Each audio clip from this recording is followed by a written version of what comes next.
सर्वांना सर्वप्रथम नमस्कार. मी ॲडव्होकेट निलिमा किशोर वरपे सर्वांपर्यंत एक छोटीशी माहिती पुरवण्याचा प्रयत्न करत आहे. ती माहिती मालक आणि भाडेकरू या संदर्भातील आहे. बरेचसे मालक असे आहेत जे नोटरी भाडे करारनामा करून घेतात. बरेचसे मालक असे आहेत जे भाडे करारनामाच करत नाही. आणि काही जण असे आहेत की बाबा 100 रुपयाच्या स्टॅम्प पेपरवर आम्हाला ॲग्रीमेंट करून द्या, आम्हाला माहिती आहे काही होत नाही, चालेल आम्हाला, असेही लोक येतात. परंतु सरकारने नोटरी भाडे करारनामा ह्यावरती बंदी घातलेली आहे. बरेचसे लोक संमतीपत्रासाठी 100 रुपयाचा स्टॅम्प पेपर वापरतात, पण तसेसुद्धा करणे चुकीचे आहे. संमतीपत्रासाठी सुद्धा 500 रुपयाचा स्टॅम्प पेपर वापरणं फार गरजेचं आहे. 100 रुपयाचा स्टॅम्प पेपर हा फक्त प्रतिज्ञापत्रासाठी वापरला जातो. ज्यावेळेस तुम्ही तो स्टॅम्प घ्यायला जातात त्यावेळेस त्याच्यावरती फक्त प्रतिज्ञापत्रासाठीच असा स्टॅम्प पडतो. त्यासाठी तुम्ही भाडे करारनामा करता, संमतीपत्र करता, त्यासाठी 100 रुपयाचा स्टॅम्प पेपर वापरणं हे चुकीचे आहे.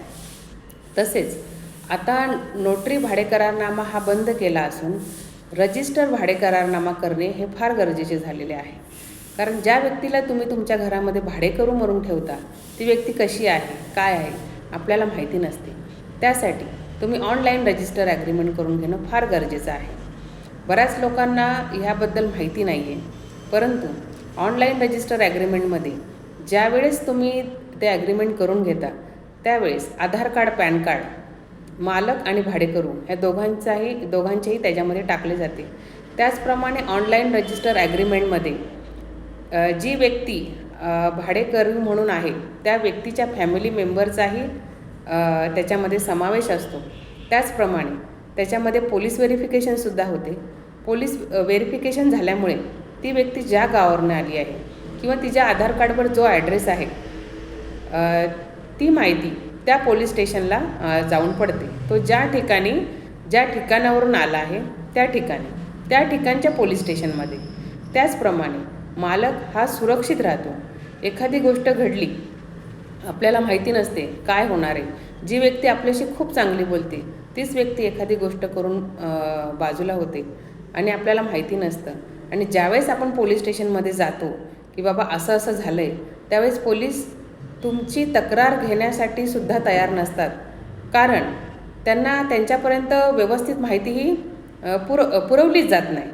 त्यामुळे जर तुम्ही ऑनलाईन रजिस्टर ॲग्रीमेंट केलं तर जी व्यक्ती तुमच्या घरामध्ये भाडेकरू म्हणून राहत आहे तर त्या व्यक्तीकडून समजा काही चुकून एखादा गुन्हा झाला तर त्या व्यक्तीला पकडणे पोलिसांना शक्य होईल.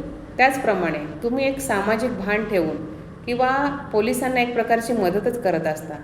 कारण आपण साधा नोटरी करारनामा घेऊन गेलो त्याच्यावरून त्यांना कोणत्याही प्रकारची माहिती मिळत नाही. पण तुम्ही ऑनलाईन रजिस्टर ॲग्रीमेंट केलेलं असतं, त्याच्यामध्ये ज्यावेळेस पोलीस व्हेरिफिकेशन होते त्यावेळेस ॲटोमॅटिक ती माहिती पोलिसांच्या लॅपटॉपमध्ये किंवा पोलिसांच्या साईटवर जाऊन जे पोलीस स्टेशन ती व्यक्ती ज्या ठिकाणावरून आली आहे त्या पोलीस स्टेशनच्या अंडर जाऊन पडते. त्यामुळे प्रत्येकाने सुरक्षित राहणं हे फार गरजेचं आहे. तसेच प्रत्येकाने ऑनलाईन रजिस्टर ॲग्रीमेंट करणं तितकंच गरजेचं झालेलं आहे. नमस्कार.